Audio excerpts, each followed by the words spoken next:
Welcome to the Real Estate Masters Podcast, where we interview the top names in the real estate game. If you want to grow your real estate business, see more podcasts, or get free resources, go to www.remcommunity.com. The only podcast that allows you to directly connect with the guests and many of the highest level names in the real estate game. You are in for a treat with our next guest. Do me a favor, subscribe to the podcast, leave us a review, and don't forget to go to remcommunity.com to connect with some of the highest level real estate professionals in the United States through our community and through our high level masterminds. Let's go. All right, welcome to today's episode. We have Deven Nemer on the line here. He's been in the business for 16 years, done hundreds of transactions. He's actually scheduled $3 billion worth of appointments for real estate agents. So we're going to talk a lot about cold calling, a lot about psychology, and a lot of good stuff that Deven does with his outbound calling service. So let's jump right into it. How's it going, Deven? How's your day today so far? It's going very well. I signed a couple contracts, took on some new clients, and obviously my team's done a ton of activity today. So things are good. Awesome, man. That's the fun thing about the real estate business. Always deals being done and you hear things happening and it's all good stuff. And you've got a lot of people that are working on your team doing a lot of stuff. So I guess we'll start with your business. So you're in the real estate business. You do a lot of cold calling for real estate agents. And you had shared earlier that you're getting into other things. There's a lot of real estate investors that are on the line now. So I'd like to maybe talk about how we could potentially cater to real estate investors as well.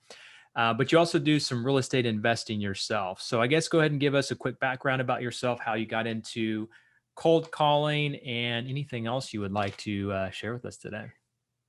Yeah, well, knowing that the audience is primarily investors, I think this is the thing that people would actually like the most. So when I was 16, I read Rich Dad, Poor Dad. And so at that point, I knew I wanted to get into real estate investing, but my parents didn't have any money. I didn't have any money, right? So I'm like, how am I going to do this? And then I read Think and Grow Rich, and I realized that those were more or less just excuses. And being young and fairly naive, I didn't have the limiting beliefs that a lot of other people have. And so I enrolled I spent about $30,000 on a series of in-person seminars, and I really learned a lot. And so the very first deal that I ever did, I was 19 years old, right? So keep in mind, I didn't have 2 years credit history. It would be hard to recreate this today because back then in 2005, I bought the property. If you could fog a mirror, you can get a loan, right? So I bought a property. It was on an acre of land, and this is Los Angeles price, right? So if you're not in Los Angeles and I start telling you numbers, you're going to think this is crazy, but this is the way that it works in Los Angeles. So I bought an acre of land on a flag lot. At flag lot, just in case anybody doesn't know, is where somebody did a previous lot split, and they did it where there's a small narrow driveway that opens up to a lot in the back, right? So it was a 20-foot wide driveway. Driving back 200 feet, it opened to a square acre. And on that square acre was a house, a guest house, and an 1,800 square foot warehouse. So the first thing is that I got a good amount of cash flow from the property. I ended up using the warehouse as a film studio. I'm on IMDb as a locations manager because of the things that were filmed there. And so I did get some decent cash flow from the property. But the big thing is I bought it for no money down. I had raised some capital. That was my down payment money. I got 80% seller financing, and then I refinanced with a new 80% loan and an additional 10% loan. So I pulled 90% out, but it was 90% of a higher appraised value than my purchase price. I bought it for $1,400,000 or $1,450,000, but I got my own commissions, so net was closer to $1,400,000. And then when I refinanced it, it was based on $1,650,000, so 90% of $1,650,000. So basically pulled out all of the down payment money for the most part back out of it. Then within 2 months, I got an offer. So I bought it within 2 months, I got an offer for $2 million on it. And the reason why is because when the seller sold it to me, it had R1 zoning, which is regular residential zoning. And from the seminars, I had learned the concept of highest and best use. And so I looked at that and I said, well, the reason why he's saying you can only get 4 lots is because the driveway, that flag lot, is only 20 feet wide. And so if you go to the city, which keep in mind, the people that work at the city are like the people that work at the DMV, right? They're not exactly motivated to give you the best information. They're motivated to get to the next person in line so they can go home and stop working, right? So they're not going to give you the best information. But if you go there and you say, hey, what can I do on this lot? They're going to say, oh, well, that driveway is only 20 feet wide. Because it's only 20 feet wide, you can only get a private road as opposed to a regular road. And on a private road, you are limited to a maximum of 4 lots, even though the zoning would support 7 lots. So what I figured out is there was a like 300 unit subdivision not too far from there. And I say subdivision to frame in mind what it is, but the reality is it was townhome or condo zoning, where it's all one lot and each unit has its own APN number. But if you drove the neighborhood, it looks just like any other neighborhood. And the reason why they did that in that neighborhood is because of the steep hills. And with the steep hills, they were able to use the land on the steep hills where they couldn't build as part of the equation for the density of the unit, right? So I knew that it could be done. I knew you could switch from R1 to, it was RD6. And so RD6 is 1 unit for every 6,000 square feet. R1 is a minimum lot size of 5,000 square feet. The difference is that extra 1,000 square feet, you can count the street, right? Because that street is just the driveway of the property. It's 1 for every 6,000 units. So I knew that I can get 7 units when the previous person said you can only get 4. So even though he spent a year on the market and didn't get any offers, I was able to get a higher price than he was asking because I turned around and changed it with marketing, right? So you were 19 at the time when you did this? I was 19 at the time that I did this. Wow, that's an incredible first deal. I did my first deal at 21 years old, and I did a no money down deal. And I actually, the first 10 deals I did were no money down. And actually I've done hundreds since then, but those were like $60,000 houses, $100,000 houses. So to do a $1 million+ house for your first deal, no money down, that takes a lot. So yeah. So tell us the numbers again. You bought it for you got it appraised for about 1.6, but you sold it for 2. So you made about $400,000 or $500,000 on that first property. So I bought it for $1.4 million. I had it appraised at $1,650,000, taking out a 90% loan, right? Okay. And so, but it's still $1.4 million as the purchase. I had a $2 million offer, and I turned it down. Now the reason at why 19, I think 99% of people would have said, "Give me that cash." Yeah, well, hindsight being 2020, I should have done that, right? But here's the way that I looked at it. I looked at it as I had already raised over $500,000 in capital. That by the time I got that offer, that was just the first one I did, right? Mm-hmm. I ended up, by the time the market crashed in late 2007, I had about $3.5 million net worth from everything. So I own more than that in properties, but you subtract out what the properties are worth. And so I was doing pretty well. And so when that offer had come in, I had already raised over $500,000. And my thought process was this: if I sell for that 2 million, then because it was only 2 months, that would be treated as earned income, right? So there's I'd have to pay the real estate commission to the buyer's agent, right? I'd have to pay other closing costs. Then I'd have to pay nearly 50% taxes in California because federal plus the state's one of the highest, right? So I would have ended up with about $200,000, which again, hindsight being 2020, I should have just done that, right?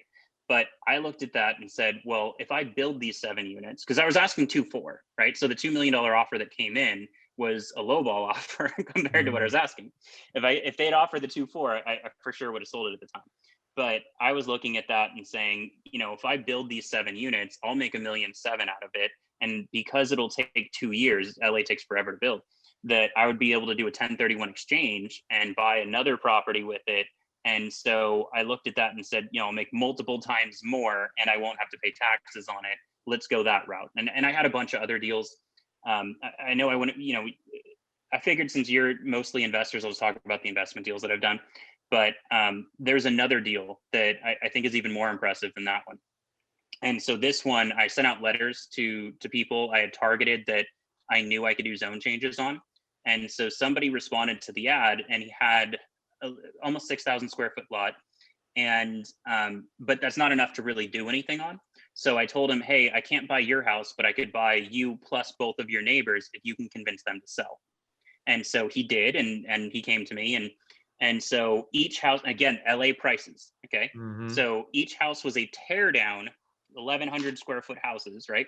That if you comp them as 1,100 square foot houses in Canoga Park is the specific city, then they would have appraised, or they would have comped out at around 550. I settled with them at 635. Okay. So if you do 550 times 3, it's 1,650,000. I was paying 635 times 3 is 1,000,009. Okay. Now, in the agreement that I actually had with them, I said, because there's license in California at the time, I said, I'm a licensed real estate agent in business to make as large a profit as possible. I do not represent you in any way, and I hereby advise you to seek any counsel you deem necessary, including but not limited to an attorney, CPA, financial advisor, real estate agent, whatever you need, right? So I had that all written out. And so they read that and they said, you know what, we should hire a real estate agent. So they hired a real estate agent. The agent did a CMA on their house, said, your house is worth 550. He's paying you 635. This guy's an idiot, sell to him. What that agent didn't do is figure out, hey, he's buying it for the land. What's the land worth, right? I have no obligation to tell them that, right? My only obligation was to make that disclosure so I don't get in trouble, right? So I made the disclosure. Their agent didn't know how to do their job, not my fault. The land was worth 150,000 per buildable unit, and I could get a 20-unit townhome project there. So the land was worth $3 million, and I was buying it for $1.9 million. So on the purchase of the land, I was getting it for 1.1 million under what it was worth, what I could have just turned around and flipped it for. Now, that one, combined with the other one I told you and a few others, it's how I told you my net worth got to about 3.5 million. And it's because I'm counting 1.1 just that I could have flipped there, plus everything all included. And so it was on that deal that I bought the first one. I was in the process of buying the second one, and the lender said, hey, things have changed. You actually have to qualify for the loan now. And I said, what do you mean I have to qualify? Like, look at all these loans I have. Like, what do you mean I have to qualify for a loan? Like, I'd never had to qualify for a loan. And so when that happened, I did some math and I said, okay, what's the median household income in this area? What's the median home value? And what would it actually take to qualify? Because if I have to qualify, so does everybody else, right? And so I figured out at the time, I said, the market's going to drop by like 60%, because interest rates were 6.5% back then. And I kept that as a stable in my calculation, saying, what are mortgage payments based on where the interest rates were at the time. And the market didn't drop 60%, but if you count how much interest rates dropped, the payments did drop by more than 60%. So it was actually correct. It's just, I left out the interest rates. In what year did you do this deal, and what year did you do the first deal that you did, just to get it? We're talking 2005 to 2007. Okay, gotcha. Okay. Yeah. So when the market was, I got that early signals that the market was crashing, but I couldn't get a single person to agree with me. Mm-hmm. And there I was, 2007, I would have been 21. I couldn't get a single person to agree with me. And I'm thinking, all of these people that I'm going to for advice are 40, 50, 60 years old. Many of them have 20 years experience in real estate. And they're all looking at me like I'm crazy when I said the market's going to drop 60%. And so I kept the course, and I ended up losing that property and a few others. I just ended up having to give back to the bank. So I don't want to, sound like mislead anybody. I had a bad strategy at the time. And part of it was the investor, he wasn't an investor, but the guy leading the seminars was like, people would say, but what about cash flow? And his answer to what about cash flow was, if you're concerned about cash flow, raise more capital and use the capital that you raise to pay your debt service, because who cares about cash flow when you're making millions of dollars? And it was hard to argue against that, because at the time I was making millions of dollars. Mm-hmm. And so I, at 19, 20 years old, would go stand up on the stage, 200 people, and tell them about all these deals I'm doing. And it made it hard for anybody to argue against, what's wrong with cash flow. Now, knowing what I know now, cash flow is pretty important, but, being fairly naive at the time, I didn't know that. And so, my negative cash flow was pretty high, with the idea being that at any point I could just sell any of these properties to pay off all my debt service, right? Until the market crashes, of course, right? Until the market crashed, and those houses that were worth 550 each became worth 300 each, more or less. And because the land value went to zero. So it wasn't just that nobody was buying. You couldn't get a loan. That was my other issue, right? So I couldn't actually build on any of the properties, even though I was going through the permitting process and getting everything going to build on these properties. I couldn't get a construction loan. And I never factored the loss of the ability to get a construction loan. I always thought that would be possible. And then it went away. Right. Yeah. And so then, and nobody's willing to buy it. And so that said, if I would have just gone to other investors and said, hey, look, this is what's happening right now, I'll pay you 20% interest, right?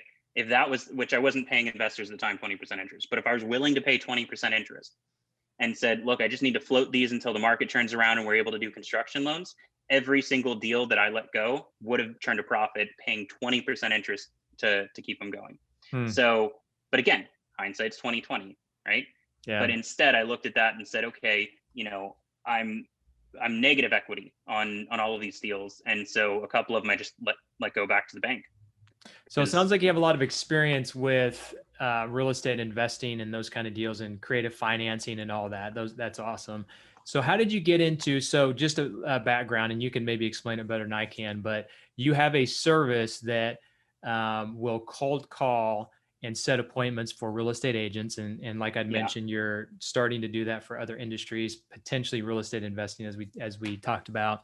So how did you get into that? And tell us about that service and what you do there. Okay. So it started, I read a book called The 4 Hour Workweek, and it talks about outsourcing and all of that. And I hired probably a dozen people before I found, I call him now my co-founder, but at the time he was just one of the many contractors that I hired. His name's Amir. He's, if you've ever hired anybody, there's people that you can say, here's every step that you need A through Z, and they still screw it up. And then there's other people where you say, here's the basic idea of what I'm going for, figure out a way to make it happen. And then they come back and what they did is better than you would have even given instructions on, right? I love those kind of people. And so this guy was clearly that guy, right? And that's why I call him a co-founder now, because he built the business. Like I want to make sure I give him full credit. He really built this business. Mm-hmm. And so what happened is first year's working directly for me. I was making a ton of offers. I was doing a lot of things. So he was doing so well that I said, can you hire a couple people underneath you? And so he had a team of about 5 people. And one of the investors that I work with, who's, we'll just say his net worth's in the 50 to 100 million range, wanted me to work on a technology project. And I can go off on a tangent forever on what happened with that project. But long story short, it ended up not working out. And mostly for reasons that I don't want to get into, because I don't want to slander him, because it was bad choices that he made along the way. And so, so at the time that I went from being an investor in real estate with primarily this, like, was when the market crashed, right? I lost everything that I had. And so I found, I'll call him a whale, who was willing to fund my deals. So the first deal I did with this guy, I met him, and 3 days later, he wired 600 grand into escrow to buy the property. And we flipped it 45 days later and made 185 grand, right? But he was the kind of guy to just write a $600,000 check after just meeting me, right? Mm-hmm. And so, and I did a number of deals with him after that, but I was mostly doing deals with his money for the most part. And so when he asked me to do the tech project, I said, okay. And so I went to that, but this guy had built a team of about 5 people. And I said, look, you've built something good. Don't let this go. And I said, what you need to do is go after REO agents, because they take on 40, 50, 60 homes at a time, and it's an overwhelming amount of work. So target the agents who are doing that and start doing outsourced work for them, like you're doing outsourced work for me. Well, he built the business more or less without me. I just consulted with him every now and then, to about $500,000 a year in gross revenue for 2013. By 2014, that market was really starting to die. And during the course of 2014, he kept reaching out to me saying, hey, I need you to come back and be the face of this company. I need your help. Here's having full clients who would have 40 new homes every at a time coming into them, that were just dropping off and not as clients anymore. And the ones that stayed went from saying, here's my 40 new homes to here's my 3 new homes, right? Like, so the ones that were staying, their order sizes were decreasing, and he's like, I don't know what to do. So we started, so the tech project came to an end, and I started talking to Amir again and found out what he'd actually built with my recommendations. And I was really, really impressed with what he did. And I said, okay, well, let's just ask the clients what they want us to do for them, right? Like, we can come up with our own ideas, but let's just ask them. And so the number one response is them saying, hey, my business is dying. Can you help me with lead generation? And we said, okay, what do you want us to do? And they said, well, can you cold call expireds? And at the time, 2014, we're like, sure, why not? Let's try it. And so flash forward to today, just to jump real quick, we've now set well in excess of $3 billion with the listing appointments, primarily from expireds. but at that time it was new, right? And so we said, oh, well, we'll try it. And so we had a lot of learning to do. For example, the first batch of appointments that we were setting, about 15% of those would get reported back to us saying, I thought you were bringing a buyer. And we never lied to people. We never said that we're preview, which I understand that that's a technique that agents use. I'm not a fan of that technique at all, but I think it's bait and switch, and I don't like bait and switch. So we've never tried to say that, but that's what was getting reported back to us. And we said, okay, well, 15% of the appointments is bad. We got to fix this. And so we tested trying a bunch of different things, but what ultimately worked is saying, if you like Tony's marketing plan, you think he's the right guy to sell your home, will you sign a listing agreement? And 95% of the time, it's some version of maybe, it depends, we'll see, right? Doesn't matter. The fact that we ask them, will you sign a listing agreement, and they have to respond, means they acknowledge the fact that our agent's going to go there and try to get the listing, right? And so just by doing that, we cut down from 15% to 0.3%, right? So a massive decrease. And we've gone through build, measure, learn. If you know the tech world, this idea of a build, measure, learn cycle, we've gone through so many of those where we've had massive improvements. So another good example of that is we would hear back from our agents that either the appointment went bad, or meaning that because we're dealing with expireds, right? So they would say that, oh, this guy's overpriced, this guy is unrealistic, it's not worth my time, right? So we'd get those responses, but we'd also get responses, and obviously, oh, it went well, I signed the listing, right? Like that's an obvious response. But people would say, oh, it went great, I expect to get the listing. So what we started doing is tracking every single time somebody told us it went great, I expect to get the listing. And then we'd track it in our system, and we'd get notified when the listing came up, and we'd say, okay, did our client get the listing or did somebody else? And so every time it went to somebody else, we'd get on the phone and call them and say, hey, you met with Tony, but you signed with Joe. Just curious what was wrong with Tony. And from there, the number one response was, who's Tony? And we realized our clients aren't doing the follow-up that they should be doing. Post-appointment follow-up is extremely important. And so we figured that out. And so our median date from the date we set an appointment to the date that a listing gets signed, meaning 50% before, 50% after, is 13 days. That 2 weeks, that time frame is extremely crucial. And so we figured out we have to do that follow-up on our own. And so we do it through calling them, we do it through retargeting ads, we do it through a number of different mediums. But the point is, for every 2 hours that we spend on post-appointment follow-up, we get one signed listing. Not an appointment, they already did that. One signed listing for every 2 hours post-appointment follow-up. So massive, massive boom for our business. The third thing that we did, which is massive to us, because on this model we get paid a 30% broker referral fee, is it's client selection. Client selection is massive for us when we're getting paid on the back end. In Atlanta, we had a client who we set, I want to say 123 total appointments. Out of that, there's always appointments that get canceled, right? So you're getting 20 calls a day. Sometimes you shut off your phone or don't answer to anybody. So sometimes we set an appointment, but the person who we set the appointment with doesn't attend because they're getting phone calls and they don't, you know. And so out of that, we had 88 confirmed face-to-face appointments where we went inside their house and made a listing presentation. Out of those 88, he only signed 7 listings, which is terrible conversion rates, right? But it gets worse. 3 of those 7 expired, only 4 sold. So that means his actual conversion rate was 1 out of 22. Okay. Now we have clients, we're working with the Northrop Group up in Maryland. To give you an idea of how big this company is, they sold over $1 billion worth of real estate last year alone. Okay. Massive. So they have TV, radio, billboards, you name it, they have it. We call on expireds and we say, hey, we're calling on behalf of the Northrop Group, and they know who we're talking about, right? That doesn't happen in most markets. So so this client I put as like an outlier, but he's closing over 70%, right? But the greater majority of our clients are in the 30 to 40% range. So if you close 30% on 88 appointments, I'll just round up to 90 appointments, that would be 27 closings at 30%, right? That's not even on the upper range of the 40%. So as good as it was to decrease the 15% down to 0.3% for the people who say, I thought you were bringing a buyer, and as good as it was to get all the bumps, because the bumps for the post-appointment follow-up was a lot of things: decreased cancellation rate, increased either way, it improved multiple metrics. The biggest thing is actually client selection, because client A converts, client B doesn't convert. If the client converts, we make money. If they don't convert, we don't make money. When you right? say client selection, you're talking about the client is the realtor. So making sure Correct. that the realtor is credible. And I'm sure you have some kind of checklist of things that you want from a client. So what are those things that you want from a client that you bring on? So it's interesting because we've had multiple theories. And so if you go back to 2016, Trump just got elected. And at that time, my thought process, there's a DISC personality profile. Are you familiar with that? Mm-hmm. Yeah, I use it all the time for people I hire. Yep.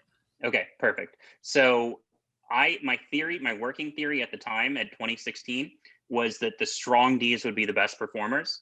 And that, again, Trump had just been elected. He's obviously a strong D. And what actually is the case is it's a strong I with D characteristics. That you've got, that influencer personality does a much better job. And so that's been good for us. One statistic that I'm somewhat hesitant to share, but I'll share with you anyways, is that women don't perform very well on expireds. Not saying that they can't do other parts of the business well, but on expireds, you're dealing with, they're interviewing 5 to 7 other realtors. There is a degree of like pushiness that you need to have. And maybe there's sexism involved in the homeowners making their decision. Maybe it's not, maybe it's something else. I don't know. But we have not had a single client work expireds that's been profitable for us. We've had female agents that closed, but we've also had agents strike out, right? Like where they get 0 out of all the appointments that we send to them. And so out of the female agents who have closed, one of them, she paid us on the first 2 closings. Then the second and third one, she did not pay us, and she started avoiding our phone calls. And and finally got her on the phone. She started crying to me, telling me, her husband lost her job and she's going to go into foreclosure. And I'm not the type, like, I don't want her to commit suicide because I'm pressuring her. So I just let that one go. And I think she owes us, I think it was like $4,800. And so I could still sue her, like, and try to but I'm not going to, like, it's just not worth my time. And so she actually had a good conversion rate. She just didn't pay us. And there's been others that had 0% conversion rates or conversion rates that are subpar, meaning even though they were paying us, it's actually lose money on servicing them. And so I haven't had a single female agent that has been profitable for us with expireds. Now on the prepaid service, which is we can get into, on the prepaid service, I have several female agents that are getting listings and getting buyers, but they're different lead sources. They're not expireds, right? Expireds are a very, very tough business to crack. And that's actually one of the things that we're realizing. I almost feel dumb for not figuring this out sooner, but expireds is the hardest thing we could have done. And so just because it's so competitive and everybody else is doing it.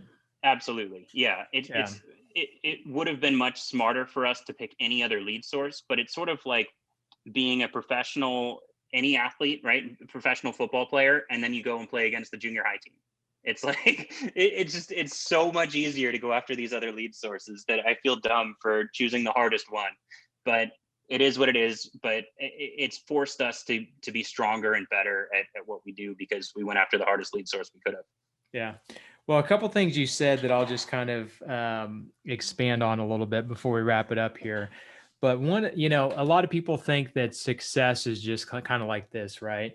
And you had success early on. It seems like you were crushing it. Like at 19 years old, I couldn't have imagined doing $1 million to $2 million property, and that's not typical.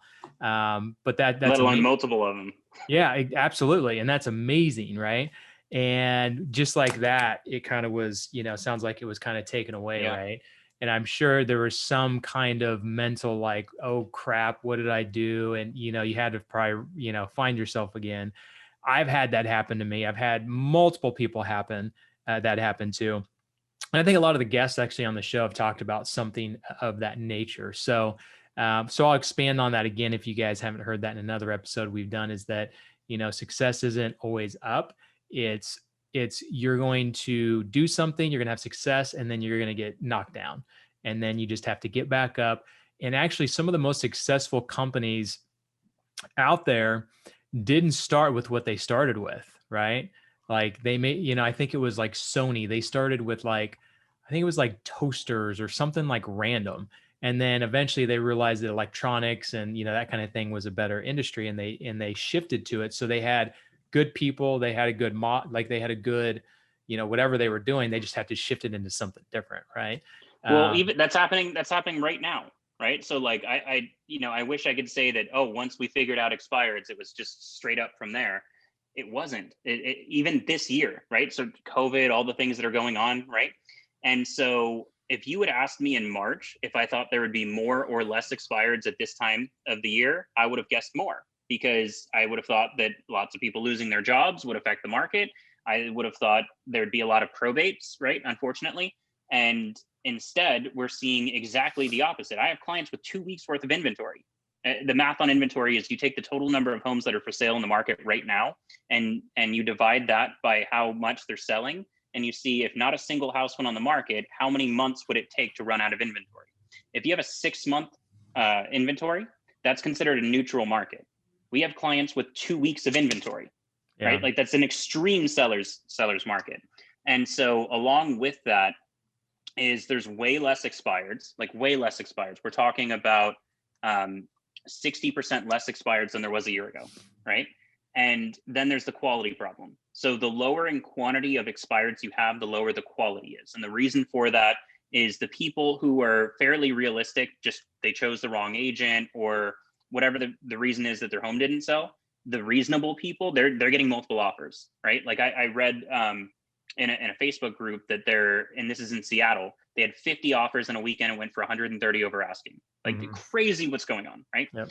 And so those homes are selling, and the ones that aren't selling are the people with a $700,000 home that says, oh, if you give me $1 million, I'll sell with you, right? Like lower quality. So we're down by a lot. And so talking about that going up, and then it dropped massively, and it didn't just like straight down, because it was, a slower down, because we were getting less listings, but we already had an inventory of listings, right? Because we were getting paid broker to broker referral fees on this, right? So we're just watching our inventory shrink, and we're still getting paid, but the inventory is shrinking and not growing. And so we knew that meant in the future we would have less money.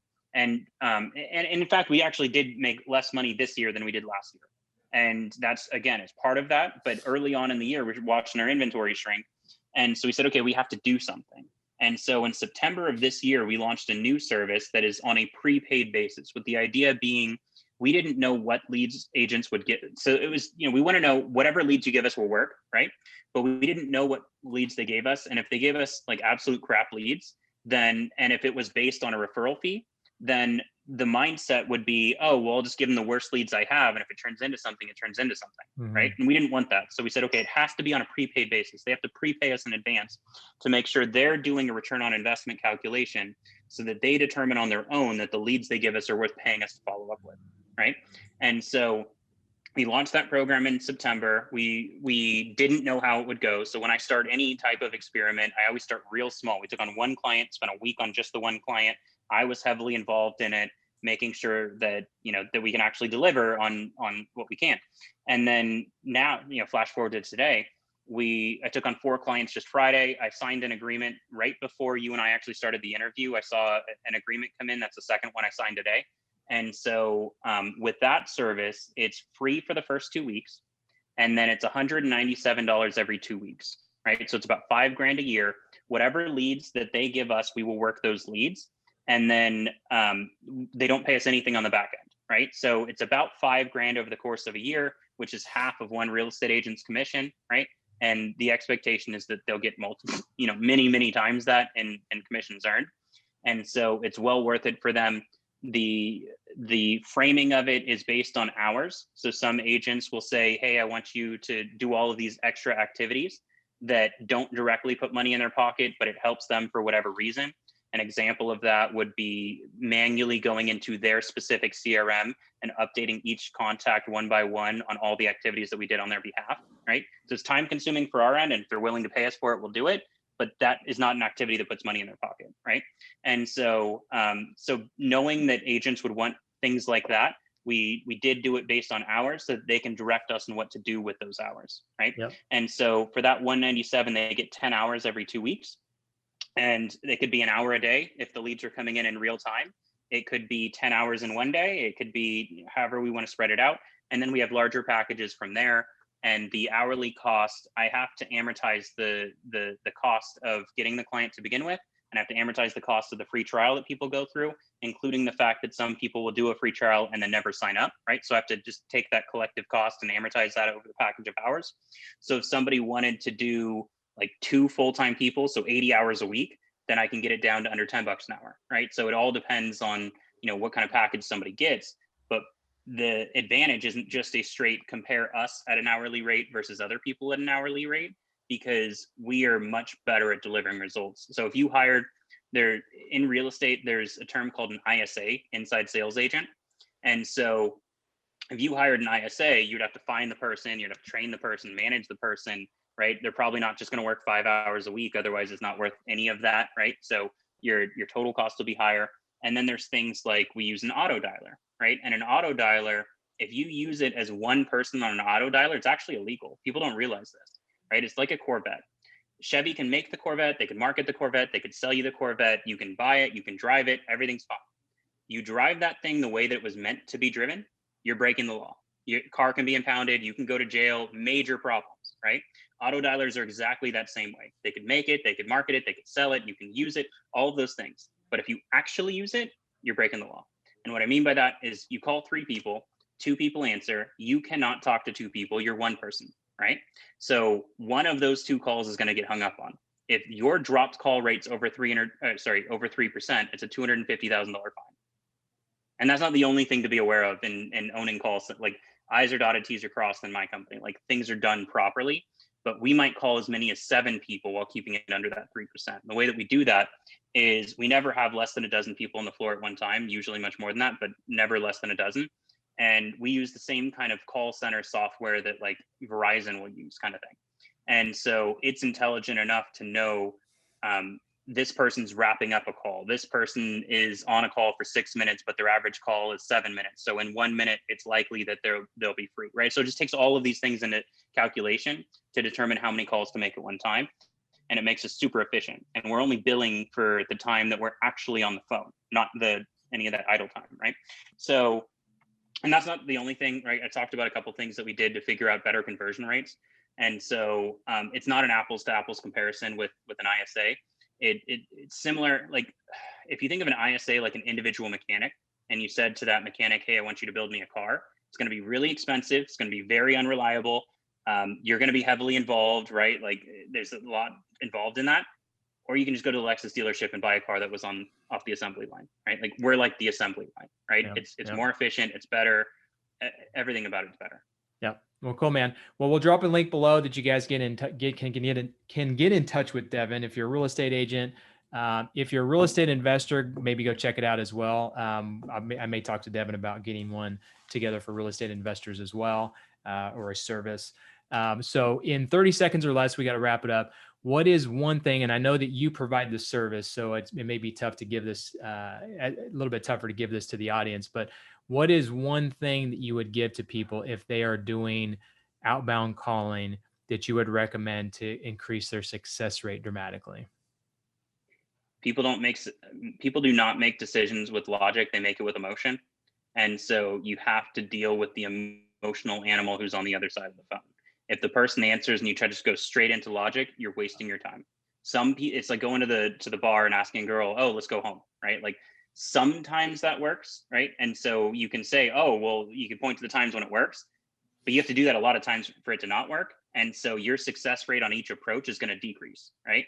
And so we're looking at the highest conversion rates that we can. So just keep in mind, you told me 30 seconds, I could break that down to a 10-minute answer on what that actually means. But you have to deal with the emotional person that you're talking to. And I replaced the word emotion with subconscious parts of the brain.